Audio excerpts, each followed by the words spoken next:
Welcome back, everybody. You guys are listening to the Down to the Wire podcast. I'm your host, Brian Costa, and we have a really good show for you guys tonight. We have a special guest in the house tonight. He was on a couple episodes back at this point.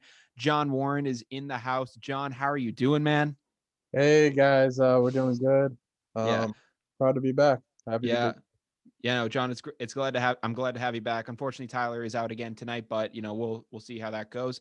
But we got a whole lot of stuff to dive into tonight. We're going to be talking some. We're going to be talking some NFL news. We're going to be talking some Masters news, and we're going to just be talking a whole lot of everything tonight. But obviously, the main story that we had to start off with was on Monday.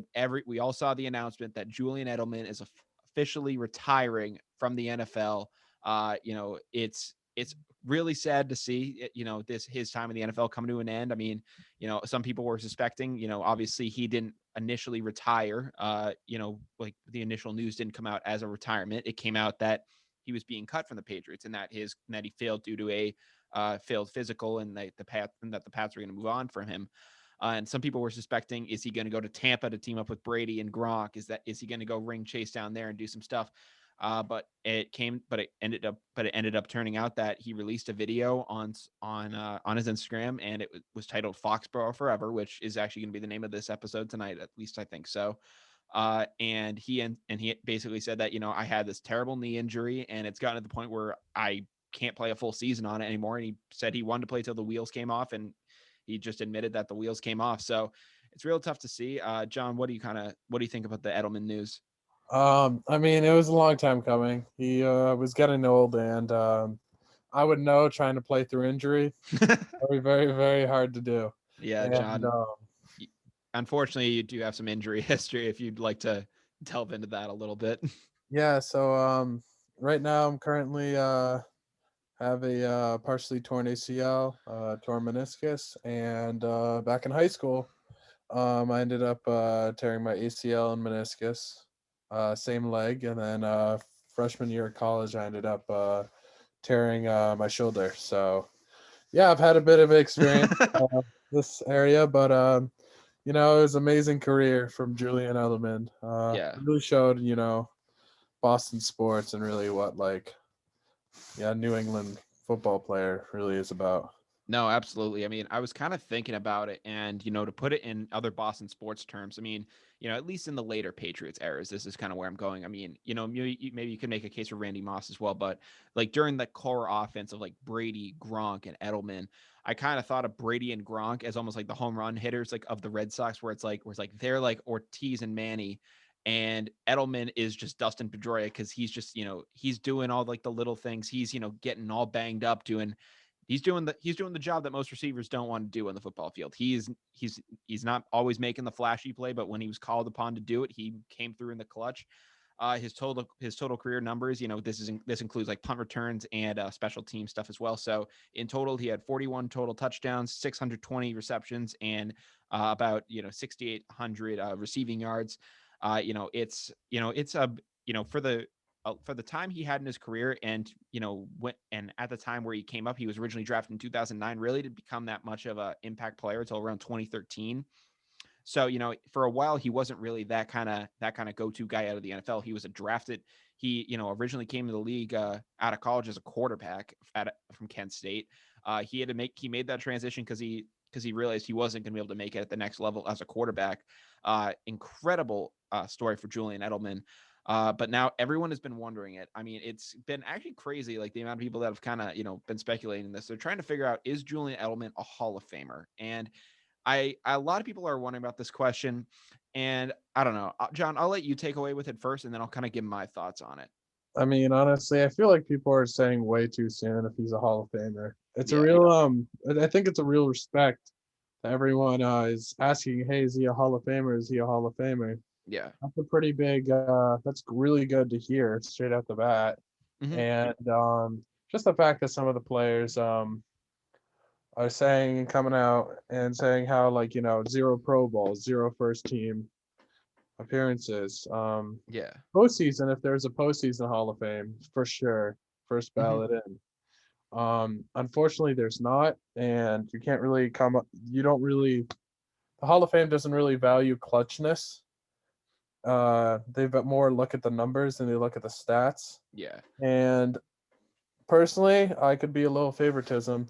I would say he would be in, but I wouldn't say it would be first ballot. I would say it would be way, way, way down the line in an off season Hmm. for who would end up making the hall. But Yeah. I think it's a great career. I mean, you can't really argue. Like he was a seventh rounder, quarterback turned wide receiver. I mean, Mhm. he walked out of the league with a perfect passer rating, which is incredible. Oh my God. Yeah. I mean, he has the same amount of playoff touchdowns as Andy Dalton. We'll just say that. Yeah, and I mean, he's really a great guy, and then also just Amazing. yeah, just one of the dudes. He took the role of Wes Welker as soon as he left, and honestly, did a little bit more with it as just that little hink and dink, and it really revolutionized the offense of the Patriots. If you look at it, because it was the short little passes, everyone talks about Tom Brady with the dump offs, and Julian Edelman's a prime example. He would have all his receiving yards off the little dump passes, never goes deep. Yeah, no, absolutely. That's literally, I mean, he was able to kind of thrive off what Wes Welker's role was here, and he kind of took it to a whole nother level. I agree with you. It's definitely won't be a first ballot, won't be a second ballot, won't be a third ballot.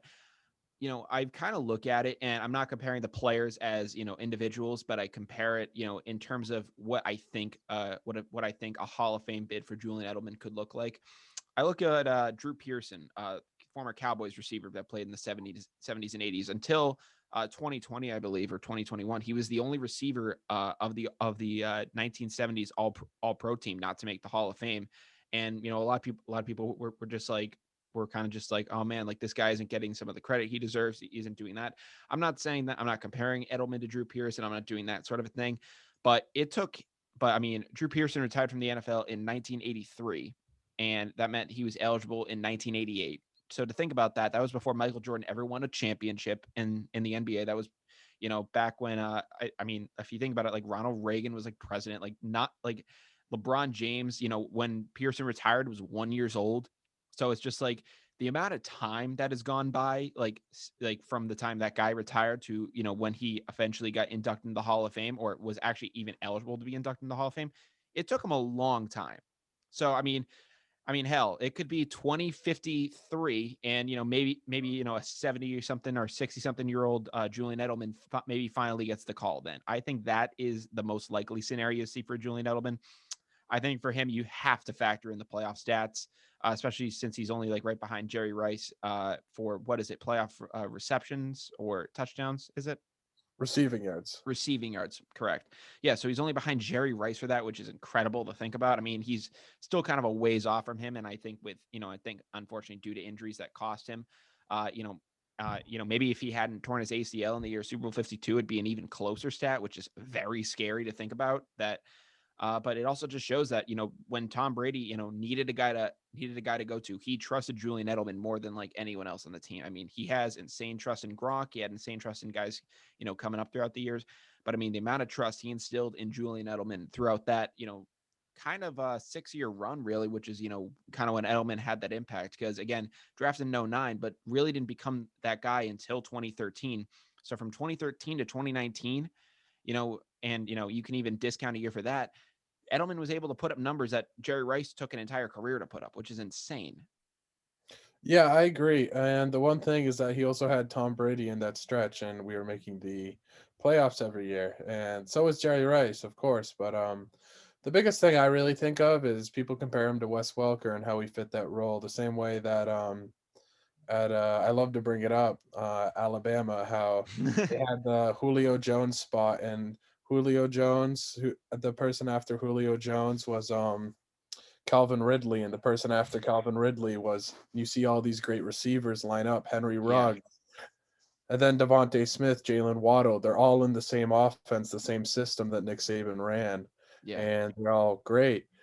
Um, the way you look at it is Wes Welker a Hall of Famer? And if Wes Welker's not a Hall of Famer, then is Julian Edelman really a Hall of Famer? Yeah, that's definitely the tough case. I mean, uh, I'd have to look again at Welker's numbers. I mean, I think that Edelman just I think, obviously the playoff numbers helped him a ton, and that would be what he'd have to base his case off of. I mean, he had an integral part of the 3 Super Bowls that he ended up winning. It's Equally. I'm the odds are 100% against him. Like there is like, if he didn't get in, I wouldn't be surprised one bit. I'll say that. Like, do I think would I want him to get in? Yes, 100%. I think from what he did for the game of football, it'd be great to see him get into the Hall of Fame. You know, would I be surprised if he didn't? No. But, I think if he is to get in, it would be that kind of a Drew Pearson kind of story where it takes a very long time after he retires for him to finally be recognized for his craft. I agree because you're gonna see flashes, and then you're gonna realize that. I feel like how much like of an integral part he really was to the Patriots offense. And that Yeah. little how he honestly and Wes Welker kind of revolutionized that little white guy doing the really quick wide receivers that can do the little dump off passes. So Yeah. No, I mean, Julian Edelman was just like, dude was made of iron. stand-up And, guy, yeah. He was the perfect teammate. I mean, like you saw Tom Brady, and you've seen all the other players, mhm, in the media, how huge this has been. yeah. Of people talking about how much of a role model, how much everyone loves working with him, and just the work ethic and everything. Like hmm the thing with him like learning how to catch punts with his dad, and his dad going to the stop of the stadium and just throwing it, or hmm using even the jug machine, and him doing it with one eye, in order to really just like try to make the team even. So it's just crazy. Yeah. I Crazy mean, what he came in. Yeah. I mean, he came in with a target on his back from day one because he knew, kind of one slip up, a 7th round pick, converted quarterback. He knew at any instance that Bill Belichick could have just said, all right, we're going to move on from you. And that could have been the end of his story. But so he always had to chug along. And it's an incredible story for Julian Edelman. Whether he ends up getting rewarded in Canton, that will yet to be seen. Patriots Hall of Famer, absolute no doubt. Like he'll like when the day he becomes eligible for it, he will get that nomination. He'll be wearing that red jacket. Obviously Canton is a much more prestigious honor. So that will, if he was to ever get in there, it would take a very long time. So I'll just say that. Agreed. Agreed. Yeah.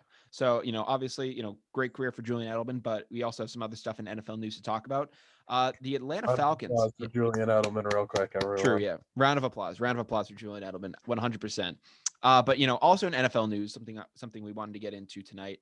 There's actually a couple more things. Actually, another story, kind of including the Patriots, that it'll tie into this one right here. So Matt Ryan and the Atlanta Falcons, ever since they blew it in the Super Bowl to the New England Patriots, really have not been the same team ever since. They went 10-6 the year after, and they lost in the playoffs to the Eagles. But in reality, they've just fallen like so far from their 2016 run. It's been atrocious to kind of see. I mean, Dan Quinn's out the door now. Kyle They Shanahan was out the door there. Dan Quinn was out the door. They yeah, lost literally everyone. yeah, The it's Seahawks defensive coordinator, he was the defensive coordinator yeah, for it's the Falcons. It was crazy. yeah, it's been a complete teardown. And it's actually insane how quickly it all happened. And last year in 2020, it really bottomed out for them. They ended up finishing 4-12 on the year. Just terrible record.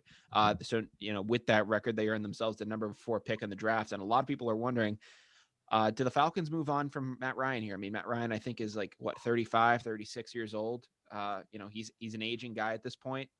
He just unfortunately, he just doesn't kind of have, a lot of time left. And in reality, like it's kind of the question of like, how long, how long would they be able to, rebuild with him and have him be on a competitive team again? I did check. He was 35 last year, he'll be 36 this year. So the question remains like, should Atlanta move on from him? Because, for however long this rebuild takes, like it's not likely that he'll be the same guy like when it's all said and done. Yeah, unfortunately, it's like the Cincinnati situation where they're in a position where they can draft a player to really start to turn around the franchise, and there was nothing wrong with Andy Dalton.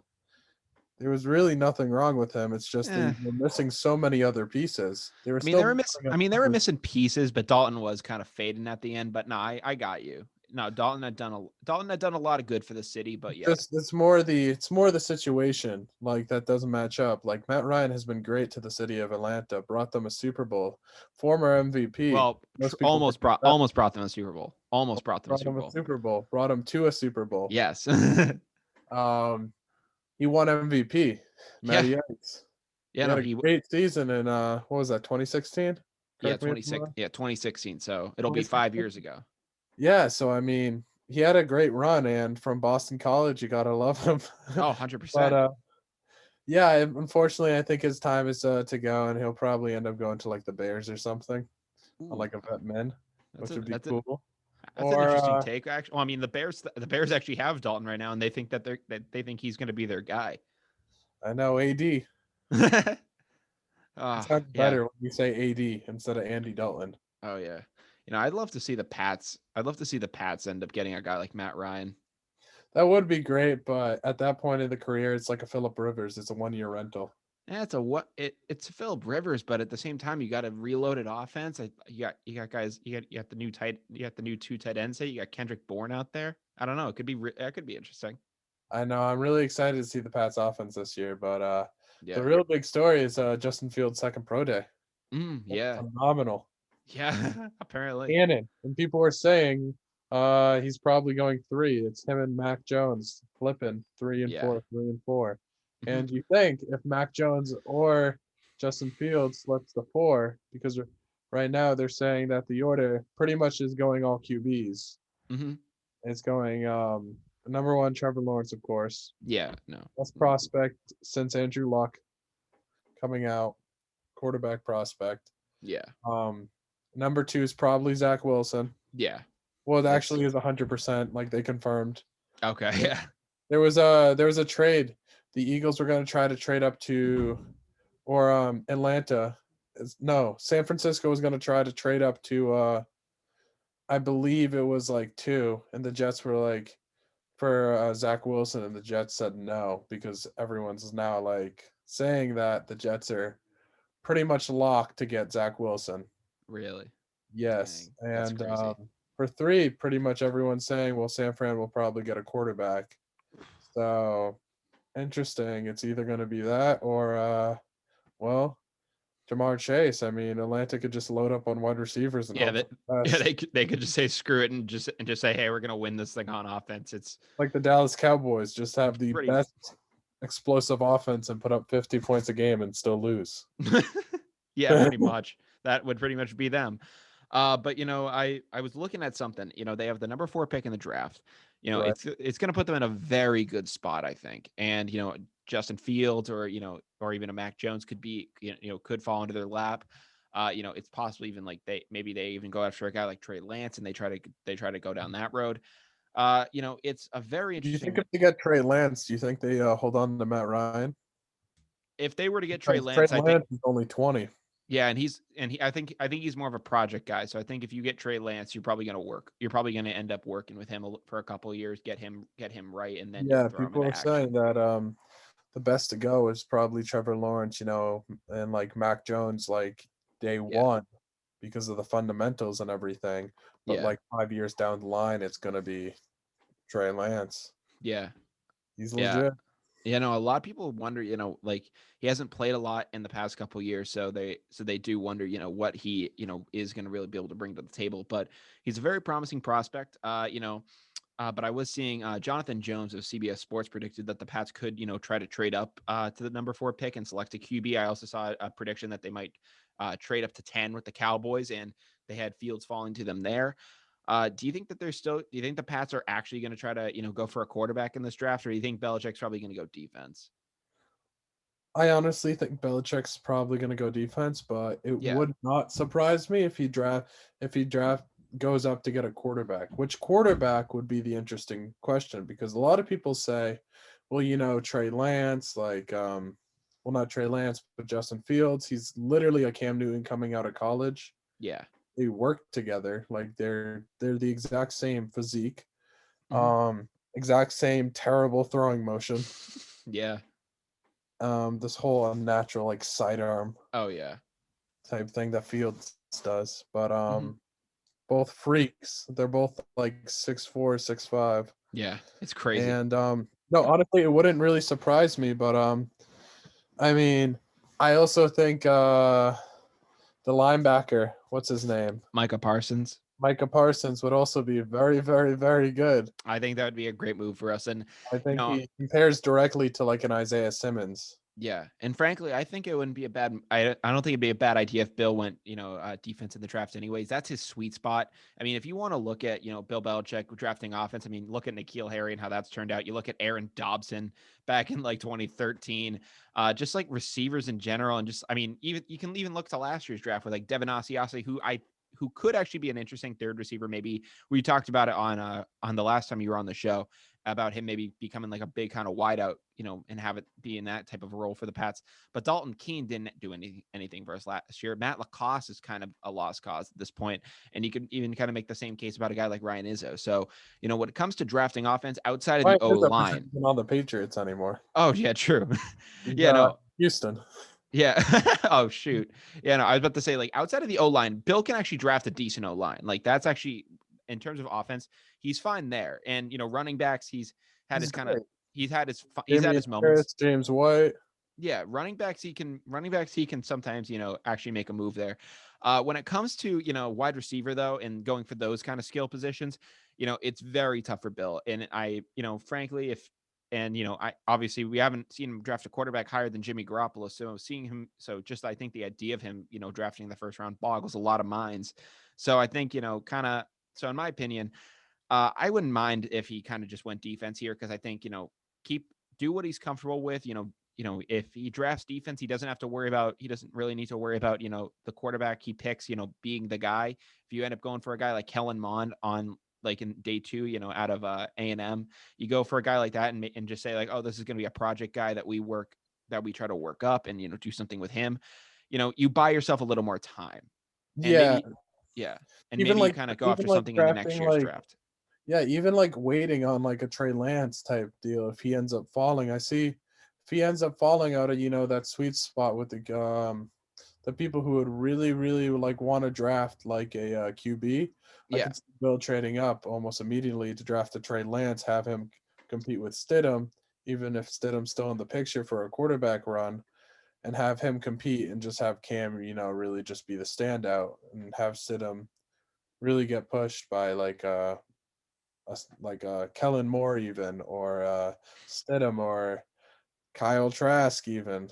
Oh, Trask could be good, and then yeah, Kellen Mond also has that option too. There's a lot of possibilities that the Pats could go. I could very well see them going with a day 2 guy, and I think that just buys Bill more time. It just would give him the opportunity to say like, hey, he doesn't need to start this season. We can actually, like, you'll get a couple hints of him in like the preseason camps and stuff like that. But there's no pressure to get him into any games, like at like, all of a sudden. Like, Bill can work him in when he wants to work him in, and it's not going to be a matter of, like, probably how bad Cam plays. That would determine that. Agreed. I'm really excited to see Cam Newton though year 2 with the Pats. I'm hopeful. Again, my big thing with him is, I saw what he brought last year, and if that's healthy Cam Newton, then I don't want to see it. My hope is that, Cam Newton's shoulder just wasn't right last year, and that he still was dealing with some stuff, and that was kind of the root cause of some of his problems. If that's the case, then I'll give him that second year. But if this is the Cam we're going to see, man, then I'm not for it. But that is kind of a lot of what we have in Pat's news. In Also in NFL news, one just kind of trying to move things along here. Jadeveon Clowney just signed with the Cleveland Browns on a 1-year deal. 10 million I saw. Yeah. And did you hear the statement he made about Not, he made a statement saying it's going to be good that I don't have to get double teamed every time. I can have someone big like Myles Garrett, to yeah. take the other side. A little subtle shot at JJ Watt there. Oh, wow. Texans. Yeah, that's true. Yeah, no, you got, but yeah, you're gonna have Myles Garrett. You have Sheldon Richardson on the line as well.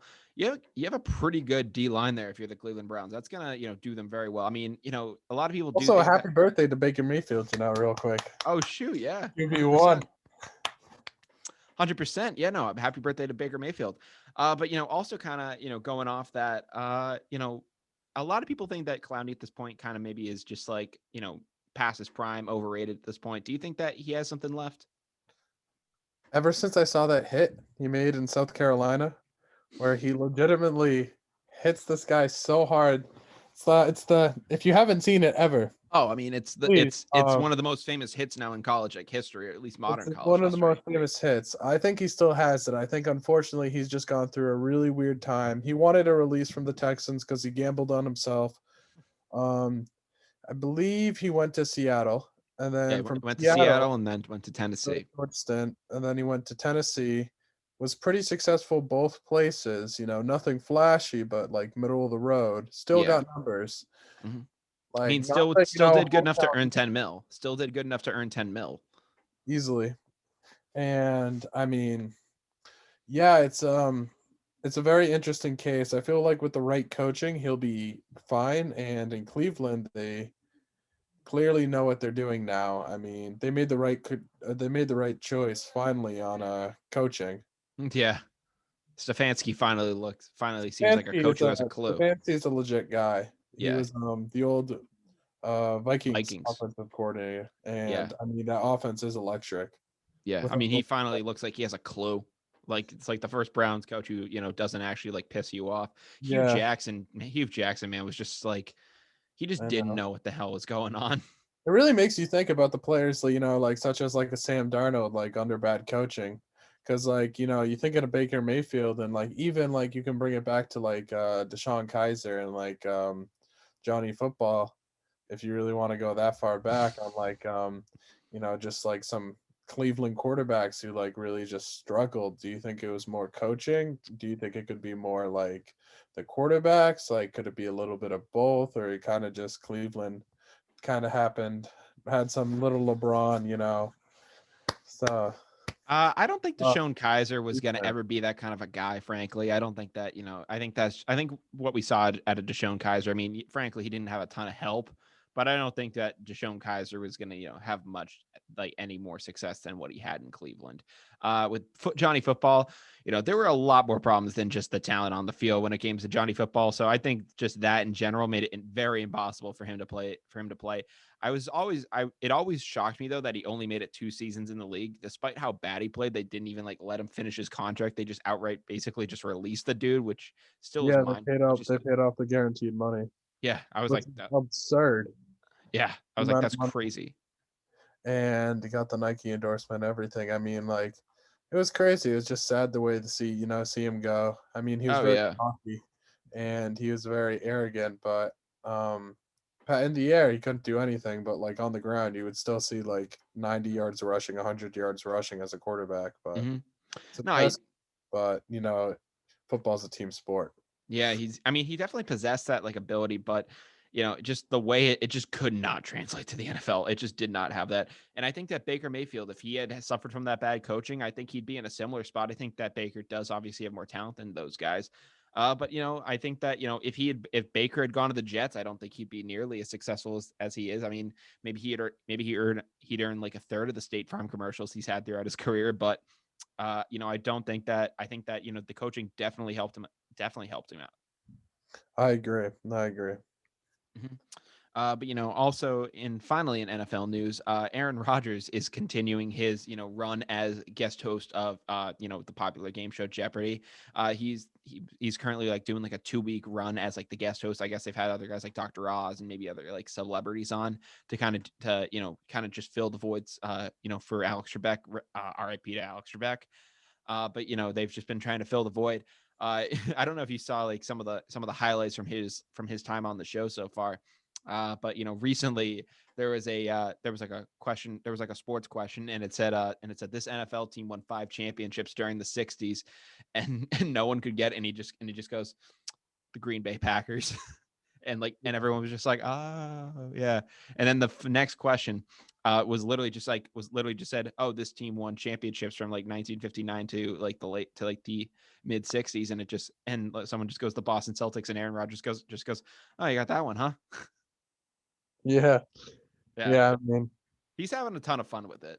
yeah, he's having a good time, and I mean, it's a good little thing for him. Shout out to Aaron Rodgers, real quick, little round of applause. Yeah.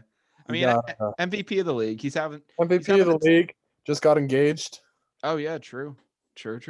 Yeah, I Yeah, mean, Things are going good from this offseason. I mean, I know that, there's still reports that, Green Bay may not want him as their guy, which is insane after the year he had last year. I mean, I don't know what else he has to prove for you guys. Just get that man some weapons and he could actually, take take you guys to another championship. I don't know what you guys are waiting for. I mean, he's only getting older. So maybe try to win with him now. I mean, I know you guys like Jordan Love, but, you know, you literally have one of the greatest quarterbacks ever. So like, I don't know. I would go for it if I were you. I agree. I agree. Yeah, I mean it's frustrating to see with him, but it's I had mentioned it previously on the show. Apparently, Rogers wouldn't mind doing the show full time. The way he explained it is that the show's filmed over 45 days. You do 5 shows a day. It's just like it's like 5 hours of like whatever, and like maybe even a little extra if you kind of count like the makeup and like getting ready for the day. But he basically said, "Hey, I'd be game to do it," and he would be able to film it during his off season and would you want to see Aaron Rodgers like as like the host of Jeopardy, like as an active NFL quarterback? What would you think if you saw that? Be very, very interesting, but it also shows off the very many things you do and the downtime, unfortunately, he has in doing that. But if you're happy and you're passionate about what you're doing, you can't knock it whatsoever. Oh yeah, 100%. I would go for it. uh, but yeah, that will cover what we have going on NFL wise. Something that we don't typically talk about on the show enough. If Tyler was here, he'd be having a field day. It's PGA. If again Tyler was here right now, he'd be going off because the man is a golf nut. But we're going to be talking about the Masters. Hideki Matsuyama, first Japanese born golfer ever to win the title, to don the green jacket. So congratulations to him for that. Big props up to Hideki. Yeah, Yeah. doing a lot of clapping on tonight's episode. Oh, there you go. Uh, doing a lot of applause on tonight's episode. But first Japanese-born player ever to win the Masters. Finished 10 under par on the day. Had Good. himself a day. I mean, he was just. I mean, like literally, like from the first day of like that he set out, he was in the lead. I don't remember checking the Masters kind of just rankings. Like the second the event started, he was at the top, and like he just never relinquished it. It came plug in the name a little bit here down to the wire at the end. But it came down to him and Happy Gilmore's caddy, Will Zalatoris. Zalatoris finished 9 under, so just was just shy of doing it. Matsuyama was able to finish him off. It was a really good it was really cool to see. I mean, it seemed very soon after the last Masters because I know the 2021 Masters due to COVID were held in November, which was crazy. But it was also cool to see. There was like a pretty full crowd going on there. Georgia seemed to be pretty hyped about having these guys down there. I agree. Uh, you know, it's It's always nice down there. oh, it's Yes. amazing weather. I mean, especially right now. I mean, I guess like Western Mass right now, or at least some parts of New England right now are probably going to get snow tomorrow. And I'm like, Jesus, that's awful. But like Georgia's not like down south. They're not worried about any of that right now. It's amazing weather down there. Yeah, no, and honestly, big props to him. The first to ever do it, Japanese player, Oh bound yeah, the course, thanking the course. It was really quite a spectacle to see. oh yeah. And regardless if you were rooting for him or Happy Gilmore's caddy, which had the personalized putter, which I Yeah. mean, and even got the shout out from Adam Sandler. Yeah, I saw that, and I he mean, immediately had fun with that. I I mean, mean, the honestly, really yeah, just a feel good, yeah. Jay. Oh yeah, the resemblance is uncanny. It is. It's really funny. It's actually kind of scary. Yeah, I mean, like honestly, like you could. There was really no one. There was just a great match, like a final match. You couldn't really. There was no bad side to that. There was no bad like person where you're like, I don't really want him to win, but No, like yeah, you were just kind both of happy endings. yeah, you were just Literally going along yeah. with the Happy Gilmore. Yeah, dude, I'm literally just happy that they were able to play it like at regular time this year. That's all I could have hoped for. But kind of looking forward to 2022. A lot of people are wondering, for golf in 2022, what is Tiger Woods going to be able to do? Obviously, he was in that tragic car accident, earlier this year. It actually just came out, like about like last week or so that apparently he was like doing double the speed limit. He was like doing like 80 and a 40, and kind of just ended up crashing his car. He had some leg injuries, had some stuff like that. A lot of people are wondering, could he return in 2022 to go on and win his 6 Masters? I guess right now, one sports book better. I guess his name's William Hill. He has Tiger at like 40 to 1 odds to win it in 2022 if he was to return.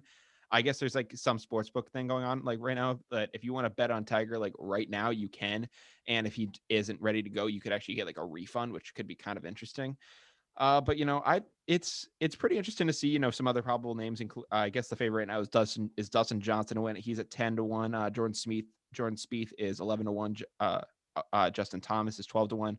DeChambeau is at 14-1. McIlroy at 16-1, and Brooks Koepka at 18-1. And then Tiger's all the way down there at 40-1. So he definitely would have to show that he could get back to form and very Yeah, quickly. yeah, he can really just get back on the course and really Yeah, just get out of the hospital and start rehabbing. I mean, unfortunately, yeah. scary car accident, Oh scary, yeah, scary, scary day, and all the sports. yeah. It was mean, crazy. No, I mean, Tiger, man, he's had so many, just rough injuries, man. yeah, I agree. And honestly, he's probably going to go down as one of the best golfers and best athletes, of our generation. Yeah, I Easily. mean, he's incredible. So Um, if he'd ever be able to return, it'd be an incredible story. Even if he can just participate at this point, you think of the back injuries he's had, just all the injuries that he's accumulated throughout the years. And from a golfer, like it's insane. Like most football players don't accumulate this many type of injuries, and the fact that he's still able to kind of go on and do what he does just shows why he was so great in the first place.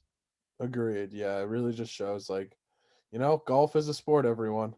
Yeah, If you know you it. really don't think otherwise, I Yeah, mean, it took a physical toll on Tiger, like nothing like people have seen physical before. toll and it takes real skill and real grit, honestly, to go out there and do it.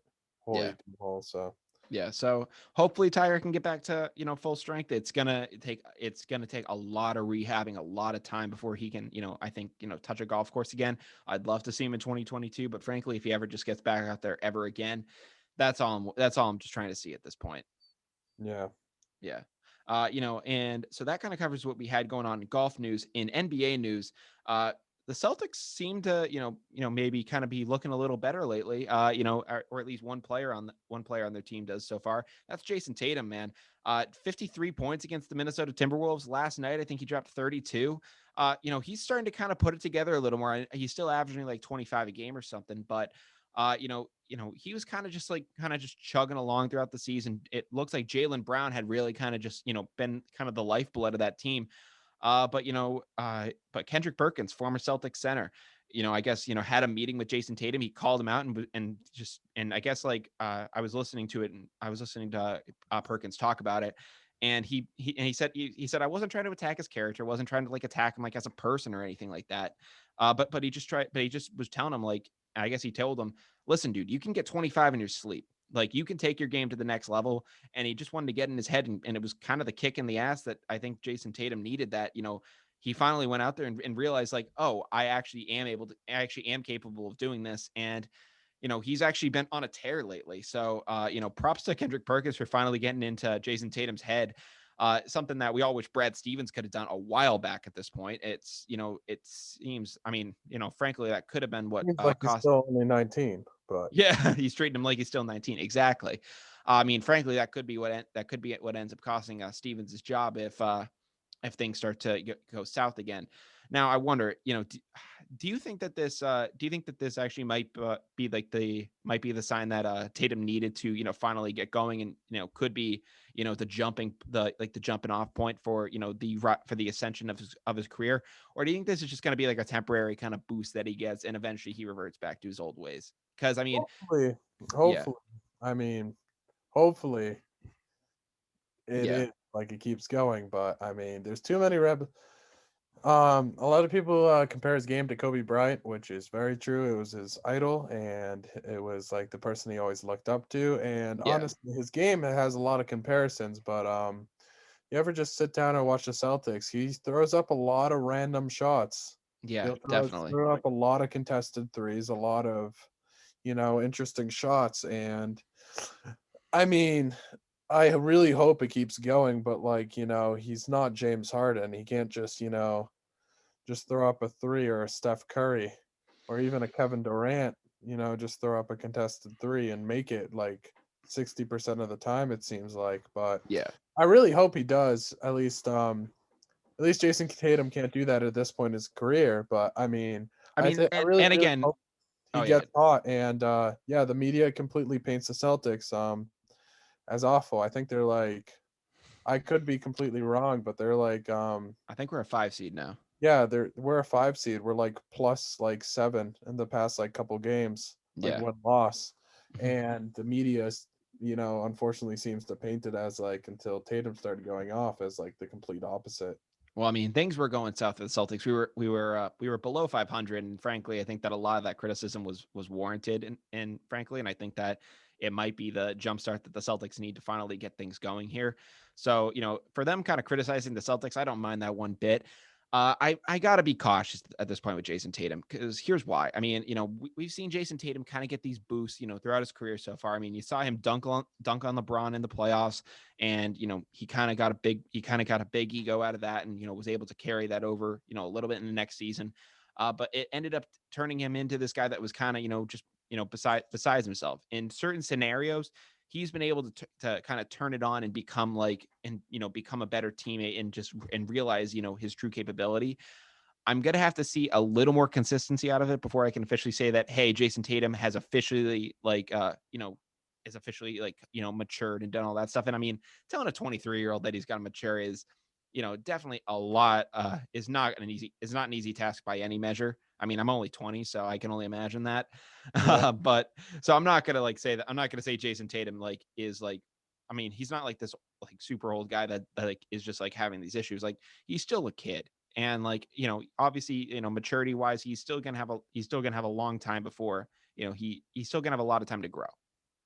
exactly. And that's the big thing is that he still has a lot of time to mature, grow, really even learn the game.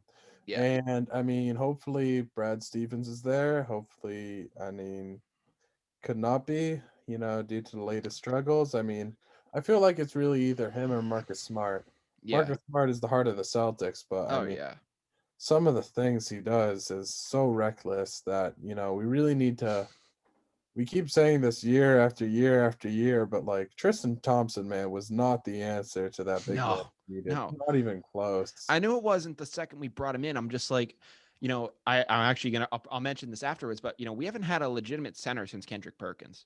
I mean, obviously we had Shaq at the end, but in terms of a legit center, like we've basically been playing small ball since like the early 2010s. Like, we haven't, for about a decade, we haven't had a legit big man. I agree. And I mean, it worked for the Rockets, kinda. Not Yeah. really, but I mean, it got them to a Actually, well, no, they had Capella, and they had guys like that for some time, and it did them it did them well for a little bit. But the Celtics, man, like, we haven't had a center since Kendrick Perkins, and I think that or like at least a legit center. We had Al Horford, and we now bring in Tristan Thompson, who's only 6'9".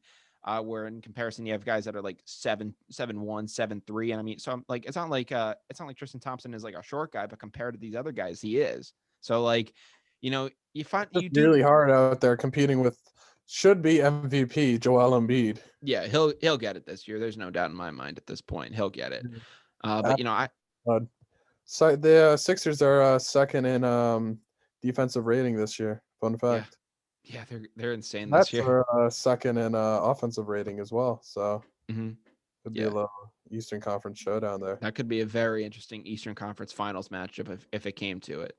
But again with Tatum, what I was going to mention about Perkins is, if he seems to be the guy that could get through to Tatum, bring him onto the staff, man. I mean, bring him on as an assistant coach. I mean, if one interview with him is enough for Tatum to kind of go into this type of a streak, bring him onto the staff, man. I'd like to see Perkins be able to work with Tatum on like a day-to-day basis if that's what he can do for him.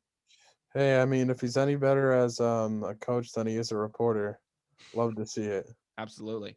So I mean, obviously, like, we like his coaching experience, we've never really had a true kind of experiment with. But if he could do something with Tatum and really kind of mature him into the player he could become, I'd love to see it, man. I agree. I Yeah. agree as well. But also in NBA news, Mark Cuban and Luka Doncic are kind of complaining a little bit right now. So because of COVID and just some different rules that the NBA is always trying out, they're always trying to figure out like new ways to make the game interesting and do stuff like that.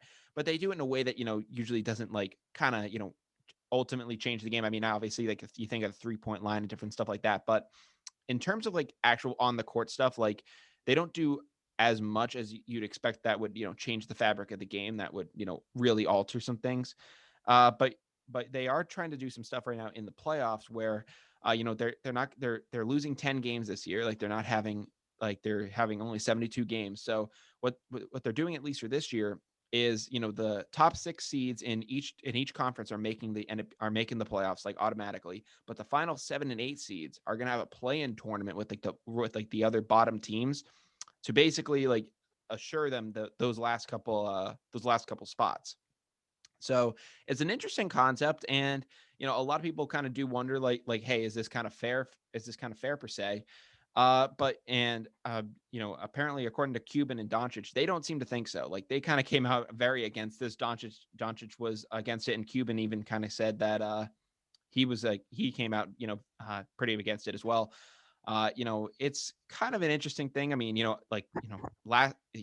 as of last year, their playoff spots would have been secured. Like they would have, you get that 7 seed, you get that 8 seed, you go to the playoffs, and then that's it for you. Like that's all secure.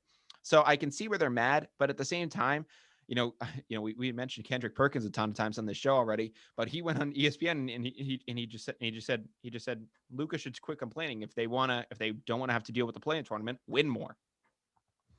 Agreed. I Yeah. mean, he has a point there, but also it's very interesting to start applying this rule, as like even with COVID and everything, you're really just changing the game due to, I mean, honestly, like a world pandemic, which is understandable, but Yeah.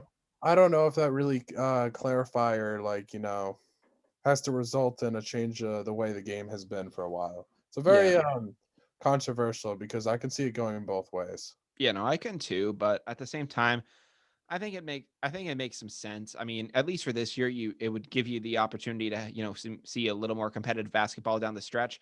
I think it also eliminates for a lot of these teams some of the load management that you see out of guys, and load management is something that just annoys so many people. It's just like I mean, if you're showing up to a Celtics game and Kemba Walker or like Jayson Tatum, they're completely healthy, like they're fine, but for some reason that night they just don't want to play. Like it sucks because you paid like top dollar for that. Like it's not like you knew they were going to be out. Like you paid top dollar to go to this game, and they're not and they don't want to play that night. So Yeah.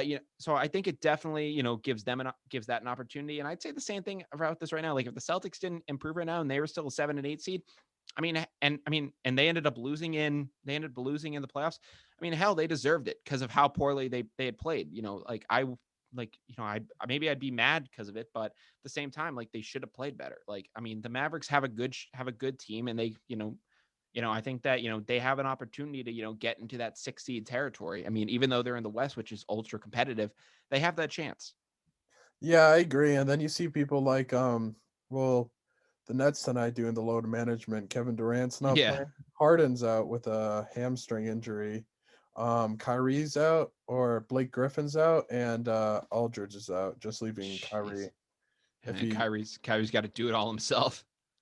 if he even plays, honestly. I mean, Honestly, Kyrie's a head case, but yeah, Steve Nash, little round of applause to him. yeah, really.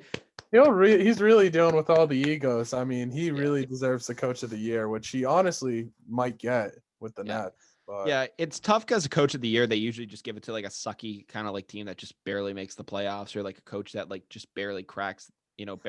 unfortunately, like with the Raptors situation, he got fired Yeah, you got fired the next year. So like for winning the championship. yeah, so usually like the way that coach of the year goes is for a team that like, barely kind of scrapes by. With Wayne Casey, they actually did very well, and they managed to make it to the playoffs. But I could very well see that what was I going to say? I don't know. I could see very well that, Steve Nash doesn't get the award just cuz they're going to say he's a product of the team. But just being able to contain all that toxicity. I mean, you have some of the most toxic guys in the league on your team, and the fact that they have not blown up and, fought with each other yet is incredible. Yeah, in 2010, I mean, we would have seen a David Stern type thing where he Oh yeah. cancels, but Oh yeah, he would have canceled the trade. He would have said this was a competitive disadvantage. Not himself as NBA. This is happening. This is happening, and it's insane to see. agreed. Yeah. Yeah, it's really cool to see him play too, and then like even lose to like the Lakers without LeBron or AD. Yeah. I mean, Kyle Kuzma is just leading the charge. Hey man, don't sleep on Kuz. Oh man, I mean, it's been a crazy NBA season. Again, congratulations to the Nets on the championship. It was an incredible run. But congrats again to the Brooklyn Nets. 2021 champs already raising the trophy. Pretty much. Pretty much, dude. Brooklyn finally paid off from all the trading all the picks to the Celtics. Yep, they traded. I mean, they tanked, and somehow they have a better shot of winning a championship before Boston. So, I still don't know how to feel about that, but maybe in 5 years down the line when all those, Still processing. yep, maybe in 5 years down the road when all those players are gone, Boston may have something on. Maybe we'll finally have something then. But it's definitely a very interesting situation as a Celtics fan. That's all I can say, man. Agreed. And finally, before we do go down to the wire, I did want to talk about the UFC real quick. It was announced that Poirier McGregor 3 is happening. John, you were at my house when we watched Poirier McGregor 2. Just back in January. So it's crazy that these guys are already fighting again. It's going to be their next direct fight. That you don't typically see that that often. They'd usually maybe fight some more guys, at least maybe like 2 or 3 fights before like they end up going at it again. But 7 months, 6 or 7 months later, they're back at it. How do you think it's going to be? Because I have my thoughts on it. I think McGregor's gonna come back and win it. Really? I really do think. I think McGregor's coming in here thinking he got something to prove, and Poirier is now, an established fighter after finally really beating his like mentor almost coming into Yeah. the UFC. Um, I mean, hey, I think Poirier is gonna put up a good fight. I think it'll come down to decision. Mhm. I think they'll both last long, but I mean, McGregor's had a great run, and I don't know how much longer McGregor can keep going. I mean, he's getting Yeah. older. Yeah. I think McGregor right now is really just trying to, find the big money names, the big money fights, really Oh, just yeah. collect that money as fast as he can for as long as he can before he really has to, well, the wheels have fallen off. And, Yeah. Julian A Edelman. la, Julian Edelman. And part of the reason I did want to bring it up is because they're saying they're going to have a full crowd in Las Vegas, which for that fight is going to be electric. I mean, I don't know about you, but I'm going to be watching that fight on July 10th. That is going to be amazing. Oh, for sure. That is a must see. And hopefully, maybe we can both see it again as we did before. Yeah, absolutely, man. But here's the Also, thing with this Saturday, I believe, or Sunday, is the Jake Paul fight. yeah, I'm gonna do a little more of a big segment with that on Friday. But while I have you here, and I'll give my thoughts on McGregor in a second. But what do you think about the Jake Paul Ben Askren fight?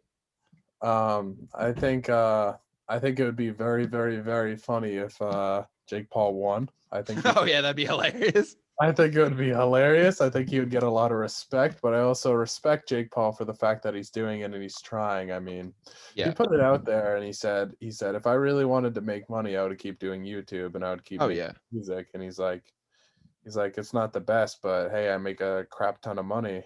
Mhm. And I mean, I he did and he made it. Yeah. Yeah. And No, I mean he has so it all guaranteed. Like there's nothing like that he really needs to worry about like that. Like a lot of that stuff for him is guaranteed. When it comes to Jake Paul, man, I'll probably get into it a little bit more on Friday. I'll give some of my thoughts with it. But I do appreciate yours. But going back to McGregor, so I'll kind of cover that stuff on Friday. But going back to McGregor, Poirier, yeah, no, I hope that McGregor can put up a good fight. It just looks like ever since unfortunately the Mayweather boxing match, he just has never been really the same guy. He put up a good fight against Cowboy. he won Uh, yeah, he won against Cowboy. You know, knockout. yeah. So I mean, like he still has he's still been able to show flashes and he's been able to kind of be that guy on certain occasions. But Cowboy was old anyways. Uh, you know, it's gonna be a tough fight, man. I never want to root against Notorious. I never do. I'm always hoping, man. But this is it for me right here with McGregor. If he can't do it here, it's over. I mean, and after McGregor too, it looked over to me there. I'm hoping that he can finally get the fire going again. He will be able to outlast some of those shin kicks that Poirier threw him in the first fight. But it was absolutely brutal. So I'm hoping that he can sustain some of that. But yeah, I'm nervous for Conor McGregor, but I am hoping that he can come out and be the guy that he once was. It would be a great story if he ends Oh up winning and then walking away, but Khabib's out of the league, so yeah, no. he's the So best ever. yeah, oh Walked. yeah, Khabib was the best ever. We're not even debating that. But It'd just be for crazy if Khabib ended up coming out of retirement to fight Poirier after beating McGregor twice. But shout out to Poirier, he's doing a really good thing, and oh yeah, doing it. He's very classy. That's the most part I like about Poirier. He'll talk a little crap, but he's also very, very classy. yeah, no, he's a very classy dude. I mean, he's done stuff for McGregor. McGregor has done stuff for like his charity. Like they go back and forth with each other, and they're actually very cordial friends, which is actually interesting to see. But I think it is officially time to say that we are down to the wire. So we're gonna go over everything we talked about in this episode, and we'll let you guys and we'll send you guys off. Obviously, we started off, talking about Julian Edelman, officially retiring from the NFL, 34 years of age. Congrats to Edelman on an incredible career, man.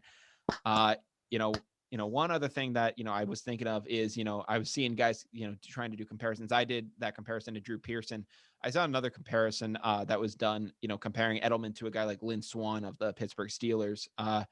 And the comparison I was hearing was that Edelman has Swan has more touchdowns, but Edelman has more has more regular season receiving yards, and then also he has more receiving yards and I think also more receptions. One of those two, and then the person who made the comparison also said that Swan also Or was it Hines Ward? no, I'm talking about Lynn Swan. Like Hines Ward Oh, two should be a Hall of Famer, but Lynn Swan, was a playoff performer for the Steelers in the '70s. And the reason I kind of brought up that, I wanted to bring this up originally during the Julian Edelman segment, but with part of but the person who made the comparison of a Lynn Swan Julian Edelman case was O.J. Simpson on Twitter. oh man, Hello, Twitter world. loose is loose. Dude, can you believe that guy still has that guy has a Twitter? Hey man, it's crazy. At least he didn't run for president. Oh God, dude. I mean, he is just OJ Simpson, man, is just insane, dude. The fact Yeah, that he's something else. I don't. the fact that he has a Twitter. He's funny. He's very. It's hilarious. I mean, if you He look knows at some what of he's his Twitter, doing. He knows exactly what he's doing. At least I uh, really hope he does. but Anyways, just I mean to wrap up that Julian Edelman thing, like you're talking about, like it's really hard to really determine because like prime time said, and it always goes back to this because well, it's prime time. Um, he said he feels like a little disrespected about some of the people in the hall with him, and I mean that's no disrespect. They're all really good players, but I agree with him, and just a little thought to leave you with is that maybe there should be levels to the hall. I think that the Hall of Fame just is the Hall of Fame. I don't know about levels for it. I mean, I understand where you're coming from, but that's the idea of it being the Hall of Very Good. I'd like to see Julian get in, but it's definitely got to take a long time before he even gets in that consideration. He won't be a first, second, third, fourth, will not be in one of those ballots. So it will be a long time before he even before he even has the chance to get the nod. I hope he does someday. But I wish him the best. We also talked about whether the Falcons should draft Matt Ryan's replacement in this NFL draft. We talked about the Patriots possibly trading up for a draft pick. We discussed Jadeveon Clowney going to the Cleveland Browns on a 1-year, $10 million deal. We discussed Aaron Rodgers' Jeopardy shenanigans as he continues his 2-week run as guest host. In PGA news, we talked about Hideki Matsuyama becoming the first Japanese-born player to win the Masters in history. So again, congrats up to him. We talked about what Tiger Woods could possibly, if Tiger Woods could ever possibly return to form and to the golf course, what he could bring to the table. In NBA news, we talked about Jayson Tatum stepping up his performance after getting called up by Kendrick Perkins. So thank you, Perk. Really appreciate it. Someone's finally able to break through to the kids. So we really appreciate it. We discussed whether this recent surge is the turning of the tide or if it's temporary. I still want to see a little more out of him before I can really make that assumption. With Mark, we also talked about Mark Cuban and Luka Doncic. Coming out against the idea of an NBA play-in tournament for the lower two seeds. Again, we mentioned Kendrick Perkins because he ended up saying that, because we ended up mentioning he basically mentioned that, if you want to get in there, play better. So again, that was something I took away from it. There's definitely reasons why they could be upset with it. It's, that you are losing 10 games on the season, so that's definitely tough. And then finally, we ended things off here tonight talking about McGregor Poirier 3 happening in Las Vegas on July 10th, with a full crowd being reported to be at that event. So that's going to be an electric atmosphere. I can't wait to see it. But we'll let you guys enjoy your Wednesday night. So from Down to the Wire, I'm Brian Costa. I'm John Warren. Thank you, guys. I hope you guys have a great night. Take care.